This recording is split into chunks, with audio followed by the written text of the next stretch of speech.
Hello, everyone. Today I have absolute pleasure and honor to have a very special guest with me, someone I felt compelled to invite to this conversation, Mr. Gerald Celente, who I believe is New Yorker, but is Italian in blood, who is incredible. And I want to start with this, which might surprise you, who's a warrior for Prince of Peace, and who is a founder and director of the Trends Research Institute and a publisher of the weekly Trends Journal magazine, who also tells us the history before it happens, who knows the trends and the repetition of historical events, let's say.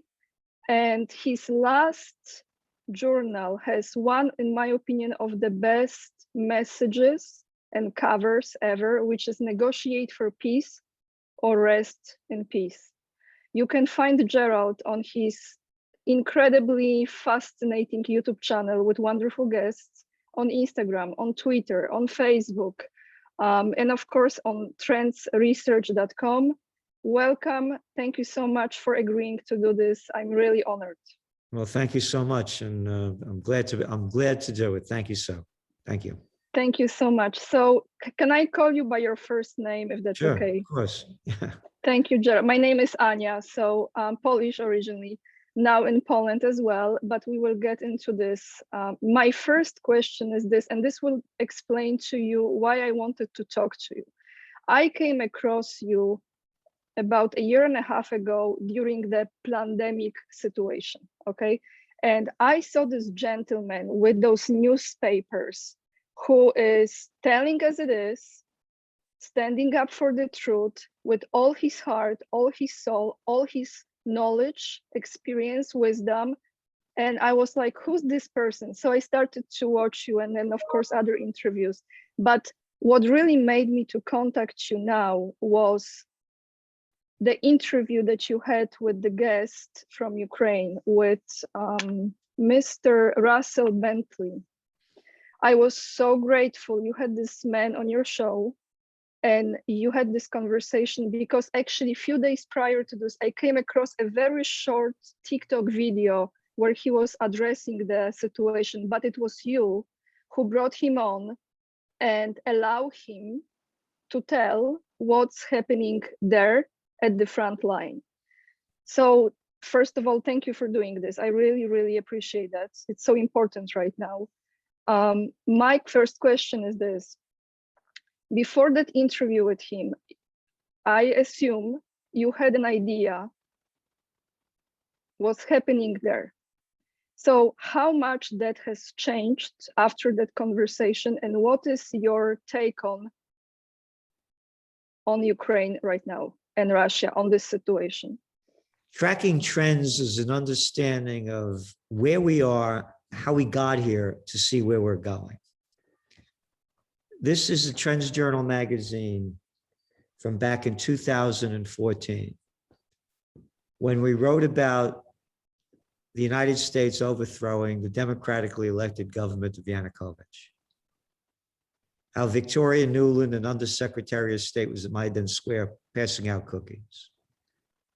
How John McCain, a senator and a guy that killed people in Vietnam, bombing them, was meeting with the Nazi group over there in Ukraine. Photographs of him with them. And how what happened was that Ukraine has been in financial problems for a long time, and they're going to make a deal with the EU and the IMF, the International Monetary Fund, to bail them out. And Putin gave them a better deal. That's the bottom line. And that was the end of it. And Victoria Nuland, anybody could Google up her name, Nuland, December 2013, Washington, D.C. And there she is speaking, saying, this is in 2013, the coup's in 2014, that the United States gave, I think it was either $3 or $5 billion to organizations within Ukraine to bring democracy. All right, they gave the money to overthrow the government. So now let's fast forward. Then the Minsk agreement that the Donbas regions would be not attacked and they'd come out with a solution. And nothing happened between then. And there was bombing back and forth, allegedly. In the meantime, it gets closer and closer that the Ukraine is going to go into the EU or try to get into the EU in some way, whether it was and Putin wouldn't allow it. Number two, that doesn't make any of the media in America, is that the Trends Journal magazine, we only put the facts in there, and then we give our trend forecast and analysis of it. But the motto of the magazine is think for yourself. We took quotes from the National Archives, the Security Archives in America.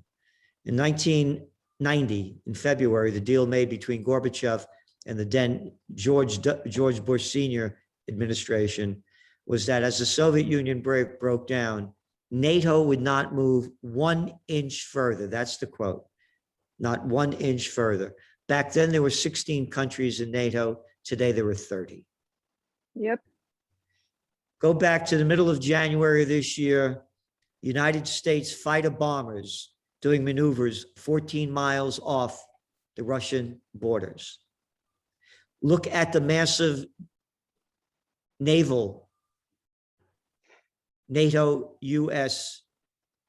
they were doing the naval exercises, as they call them, in the Black Sea near the Russian border. Yep. So they've been provoking, and it was only going to get worse. So Putin attacked. By the way, I'm totally opposed to it, the attack. I totally understand the why, but I launched the Occupy Peace movement many years ago. So again, as you mentioned in the cover of the magazine, negotiate for peace or rest in peace. I mean, this goes nowhere. And then the American media kept building up Zelensky, again, a comic, a guy that played president as a comedian of Ukraine, then became the president. But that's nothing new. We had Ronald Reagan over here in America. He was a comedian too. He was an actor. You know, so I mean, actors get into these shows, they know how to do the deal. And they're calling him a hero. He's not a hero. End this war, you're going to lose. Napoleon couldn't beat the Russians. He leaves Poland with 420,000 troops, young men that believe the bullshit and are suckered into going to die.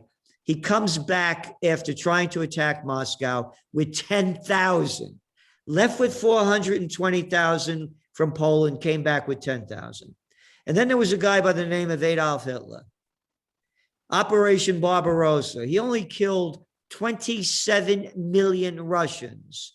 Who were the first people to come and defeat Germany in World War II? The Russians.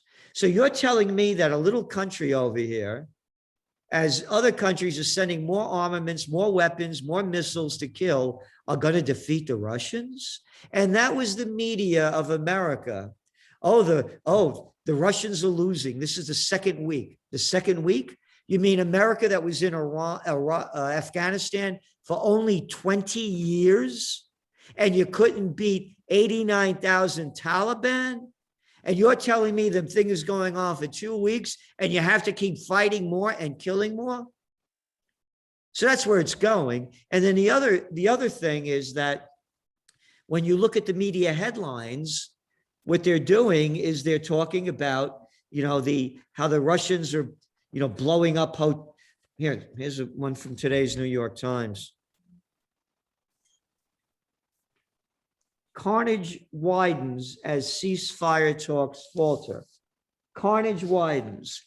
They never had these articles in front page as the United States and NATO are slaughtering, I think it was 1.2 million people in Iraq. As the United States and NATO was slaughtering all those people in Afghanistan, bombs away at your wedding. Yes. No, we won't put those covers there. We won't say, Libya, NATO, the richest country in Africa. a war brought to you by the Nobel Peace of Crap Prize winner, Barack Obama. I want that. Assad has to go in Syria. Oh, you only killed 650,000 there. And in, Gaddafi has to go in Libya. Those are his words. Gaddafi has to go. How about calling him a murderer? How about calling George W. Bush a murderer and a criminal for launching a war based on lies? No, we heard the bullshit floating out of the United States ambassador's mouth that Putin's a war criminal. Okay, let's the pot calling the kettle black. If he's a war criminal, so too is Obama, so too is Blair, so too is Sarkozy, so too is Bush, so too are all of the murderers that murdered all those people in, I forgot about Yugoslavia. How dare Yugoslavia not be a free nation? We're going to blow it up and cut it up. And how about those? Didn't show the pictures of killing those people, did they? They're murderers and thieves. These are satanic, demonic people. Yes. Yes. I could not agree more with what you're saying. And let me just tell you this, Gerald. I was not into politics, although I grew up in communism, and I couldn't avoid it because I saw what was happening when I was a child. They discussed this politics at the tables all the time when I was a child. Okay, I grew up in it, okay? I had Russian at school and Polish at school. I've seen it. But what I bought the American concept of the dream, right? I bought this. I believed that prior, that they are the rescuers, okay? The fighters for good. Well, I didn't know any better. Yeah. And the more I live, the more I understand now, especially the last 2 years, when something divine, God's given, spiritual has happened to humanity, the veil has lifted and we can see through the bullshit. So my question, and then you do the research, like you said, think by yourself, on your own. And what amazes me right now is this. After 2 years of being fed with the bullshit in media, people, those who supposedly know the truth, they look at this news now and they just take it and they just believe it. And so what I have done, and I want to mention this to you because I've become passionate like this, like you, like I go to every store in Poland now and I'm freaking preaching to people, like preaching, and it gets on me and people understand this, but I'm like, don't you see what they are doing? Don't you see what media is doing? Don't you see what United States governments historically are doing? So I went on the speeches of Putin, every single speech since this started, okay? Not 2014, but since this started. And yesterday I couldn't sleep, jet lag, whatever. I listened to the whole hour of Foreign Minister Sergei Lavrov conference with TV press. So Gerald, every station asking question of the same propaganda, twisted questions, and he was answering, okay? And he was talking what you're saying about those victims in Donbass, I believe, no, Crimea, 100, was it 14,000? 14,000 or 100? Donbass. Yes, 14,000 people died. Like you said, right. No one was reporting. Nobody said it, like where, like nothing happened, like, excuse me? So now Kamala Harris arrived in Poland yesterday. So again, I went, here we go, perfect timing. I went and I said, I'm gonna listen to the Polish president, no comment, I don't really wanna say, in Polish, what he said, and then I wanna listen to her in English. So no translators, please, okay? So I listened to both and I couldn't believe what's happening. This is a shit show. This is, I'm sorry for my language, but this was that's proper language. Shit show. And I said, and people are like, oh, wonderful. Thank you, Mrs. Vice President. The worst disaster in American history, Vice President. I don't even want to go there. So now, oh my God, I have to breathe. Gerald, What do you think, since you're in this, you're reporting the truth, how to get rid of the media, how to, because this is, a lot of people know better right now than they did before. They know better, I think, than 2 years ago, because media, you don't trust media as you used to before. However, people still buy the stories. What, in your opinion, what new trend maybe, or what event has to happen for that all propaganda, all the lies, even the inflation numbers are lies. Everything is lies. How to get rid of it? How to stop this? All right, number one is that everybody that wants to do something, get in the best shape you can, physically, emotionally, and spiritually. Number one, you got to be in good shape. Number two, we have to unite under one umbrella. This is the only way I see it. United we stand, as they used to say, divided we fall. Now it's united we stand, divided we're going to die. World War III has begun. They teach us as we're kids in school, World War I began when they assassinated the Archduke Ferdinand in Sarajevo. Who the hell was the Archduke Ferdinand and what's the Sarajevo, you know? Oh, that's a place in no. It was building up to that. World War II, America didn't get involved in it when they bombed Pearl Harbor. It built up to that. That's the flashpoint. World War III has begun. There was a man by the name of General Dwight D. Eisenhower, 5-star general, supreme commander of the Allied forces during World War II, and 2-term president of the United States. His farewell address on January 1961 was that the military-industrial complex is robbing the nation of the genius of the scientists, the sweat of the laborers, and the future of the children. Following him was a guy by the name of John F. Kennedy.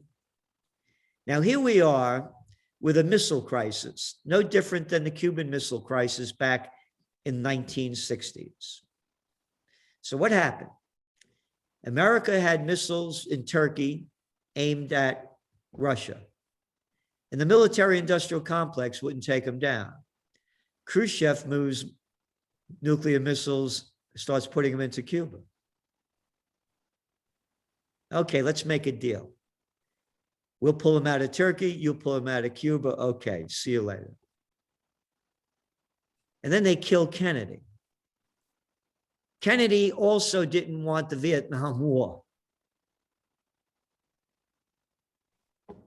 And I was prime draft meat during the Vietnam War. Every day I used to wake up, are they going to get me? Are they going to get me? Oh my goodness. Yeah.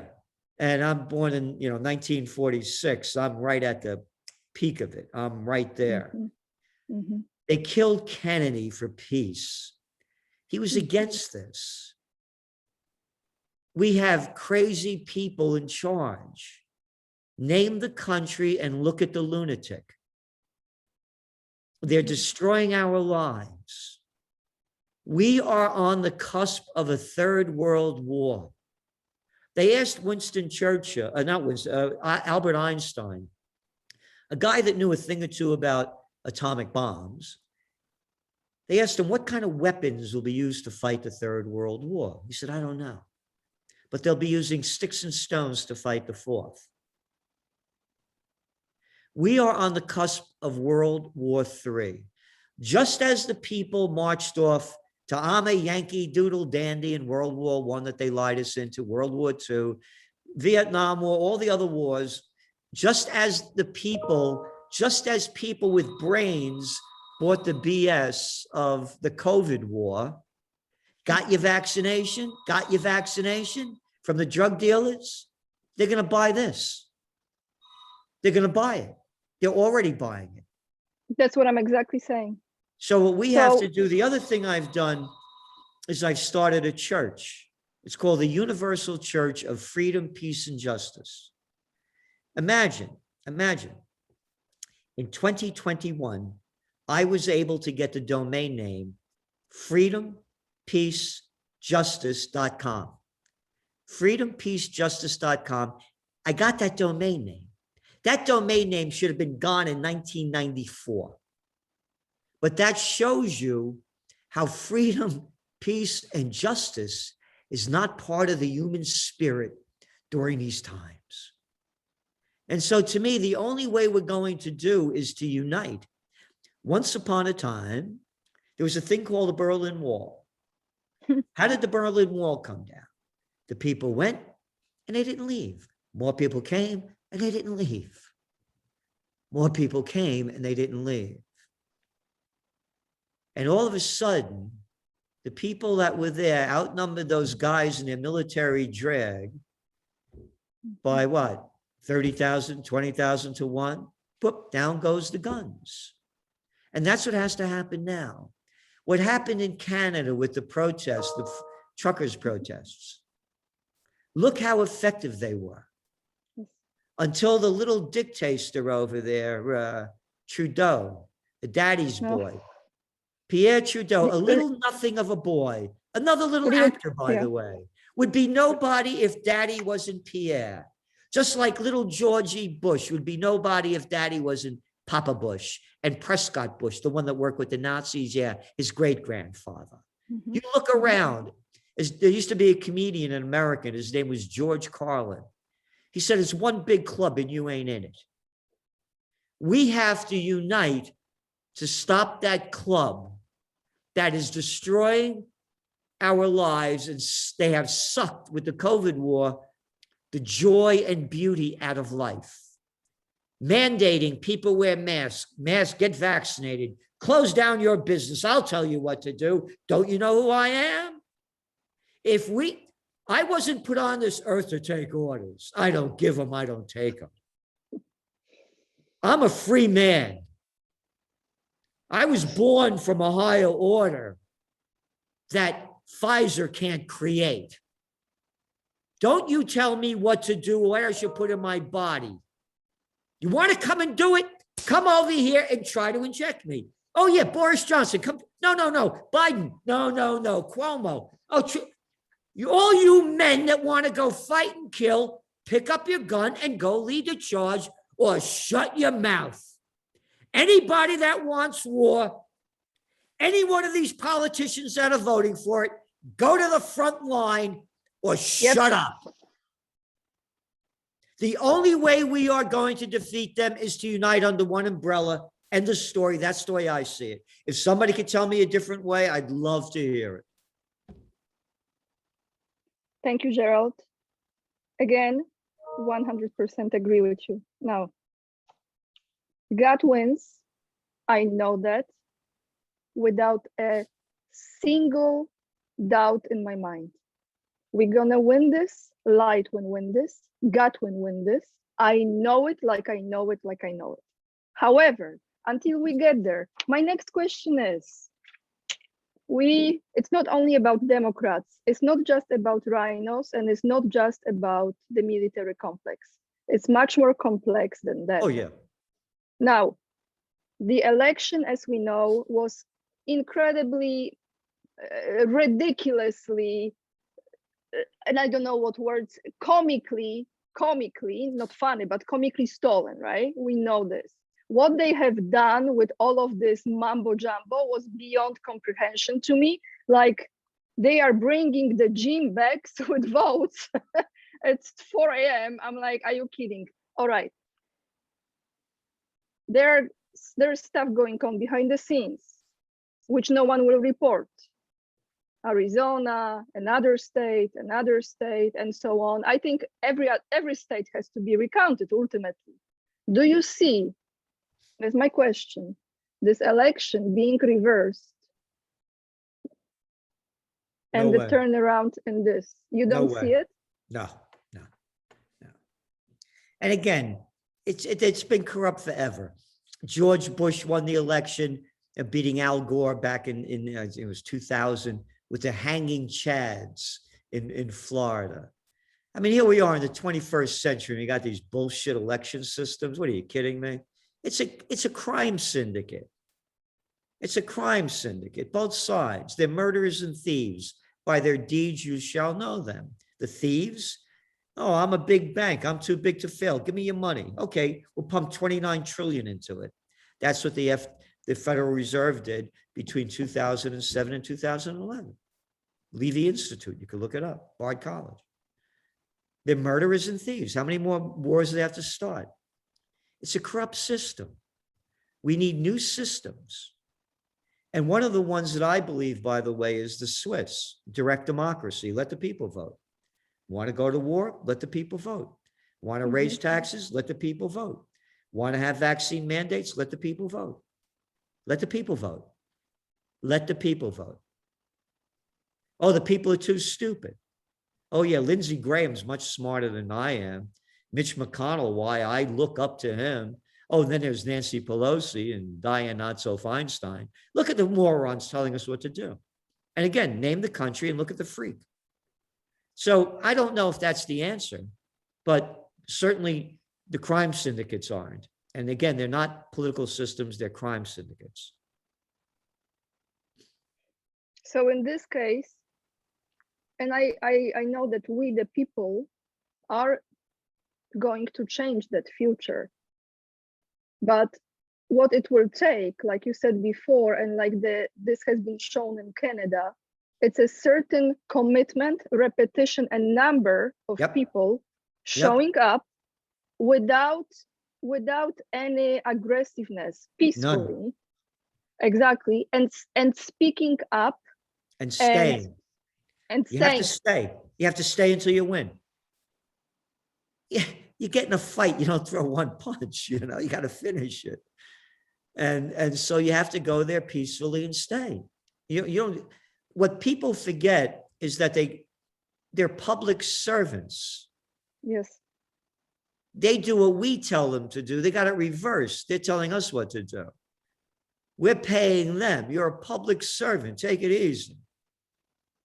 No, we don't stop this. My last name, by the way, my real last name is Celentano, not Celente. They took off the ANO. And Adriano Celentano, he's the Elvis Presley of Italy. And I'm only me because I'm a Napolitano. I was born in the Bronx. I had the spirit of that Italian spirit. Yes. And the Bronx way of life. You mess with me, I'll kill you. And again, as a Napolitano, my heart breaks when something's sad. So we go from crying our heart out to I'll slit your throat if you screw with me, there's no in between. So I'm only me because of where I was born. I'm ashamed of Italy. I used to go back there a lot. I don't go back anymore. I'm ashamed of them. Having a guy like Draghi, a bankster criminal, as their prime minister. How Cinque Stelle and Lega sold out. There's no fight in Italy. The bureaucracy there is terrible. Terrible. You can't paint your house. You can't do anything. Can't do anything without them telling you how to do it, when to do it, and if you can do it. They totally lost their fight. And that is a symbol of what's going on around the world. The people have lost their fight. There's no fight for freedom. There's no fight for peace. There's no fight for justice. And so again, that's why I started this church, the Universal Church of Freedom, Peace, and Justice. And I do sermons every week. You could go to the site, freedompeacejustice.com, and I'll be doing one today. And the one I'm doing today is how they're bragging that this little Zelensky boy, as he spoke to the British Parliament last week, compared himself using Churchill quotes, and how wonderful it is that he was putting himself in the same level as Churchill. Oh, you mean the Churchill when that hated Gandhi when they wanted to get the English out of India. The Churchill who bragged that we should use more poison gas to win the Afghan conflict over there. The murderer Churchill that Churchill that wanted to get Mossadegh out of Iran when he nationalized the oil fields and they brought in the Nazi-loving Shah, that Churchill. The murderous Churchill should rot in hell, that loved war and has a great track record of it. Oh, they love him up in Ireland, didn't you, huh? Yeah. No, that is what the media is selling. That's what the people are buying. They hold up the Abraham Lincoln. He loved the slaves. It had nothing to do with freeing the slaves. Read DiLorenzo's book. It was about the federal government controlling the independent states of America. Nothing to do with slavery. But you get to honor the murderer that killed what? Started a war that killed over 500,000 boys, destroyed beautiful, beautiful cities of the South. They're murderers. And if we don't have peace, we're finished. We are finished. Again, World War II is not ancient history. Exactly. Berlin was grander than Paris before it was bombed out. Now you go there, you see beautiful German buildings in all new construction. Oh, talking about war crimes? How about Dresden, huh? Oh, hey, Churchill, did you love the bombing of Dresden? This is an ancient history. No. And they're going to do it again. These are mentally ill people. They're psychopaths, sociopaths, pathological liars, demonic people. By their deeds you shall know them. They're murderers and thieves. It's a crime syndicate. So thank you very much. I appreciate being on. And thank you for what you're doing. And that's why I'm on. I very much appreciate your fighting and the strength of what you're doing to bring a change about that we really need. And everybody listening, please do what you can to support what you're doing and to keep it going. It's very brave of you to be there as well in Poland at this time. And I'm sure most of the Polish people, are pro-Ukrainian and hate Russia. Well, yes, that's the case. So me being here, coming from US, knowing much more about what's really going on in US, right? As much as I can know, knowing things that you just mentioned, being here, observing this and asking myself, the country that is not strong took over 1.5 million refugees. How they gonna bear this with help from United States, 10,000 kilometers or miles away, who doesn't really give a bleep? Nope. No, it's terrible. So keep doing what you're doing, and thank you so much. Thank you. Thank you so much, everyone, for watching us. Don't you love this gentleman? So much fire and spirit in this heart. Thank you, Gerald. God bless you. Thank you so much. Thank you. Ciao, ciao.